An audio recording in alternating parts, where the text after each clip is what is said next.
মাজার ও পীরের প্রতি বিশ্বাস রাখে তারা কিছু সুন্দর উদাহরণ দিয়ে মানুষকে বোঝায়, যে বলে, তোমরা কি জানো আমাদের পীরেদের কত মোজেজা?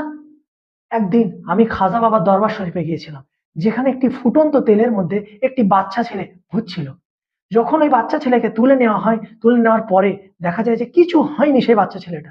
এই কারণে, এই মোজেজার কারণে আজ আমরা আমাদের পীর বাবাদের কাছে সাহায্য এবং প্রার্থনা চেয়ে থাকি।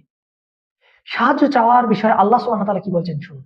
আল্লাহ সুবহানাহু ওয়া তাআলা বলছেন, ঈসা আলাইহিস সালামকে যখন মৃত ব্যক্তিকে জীবিত করতেন শুধুমাত্র আল্লাহর সাহায্যে। ঈসা আলাইহিস সালাম অন্ধ ব্যক্তিকে চোখ দিয়েছেন শুধুমাত্র আল্লাহর সাহায্যে। ঈসা আলাইহিস সালাম মাটিতে ফুঁক দিয়ে পাখি তৈরি করেছেন শুধুমাত্র আল্লাহর সাহায্যে। যারা বলে ঈসা ইবনে মারিয়াম গড এবং ঈসা আলাইহিস সালামকে সাহায্য চাওয়া যাবে, আল্লাহ সুবহানাহু ওয়া তাআলা বলছে, লাকাদ কাফারা আল্লাযীনা ক্বালু ইন্নাল্লাহা হুয়াল মাসীহ ইবনে মারিয়াম। অবশ্যই তারা কুফরি করলো যারা বলে ঈসা ইবনে মারিয়াম গড এবং আল্লাহ তার কাছে সাহায্য প্রার্থনা করা যাবে। আপনারা ভেবে দেখবেন, যখন ঈসা ইবনে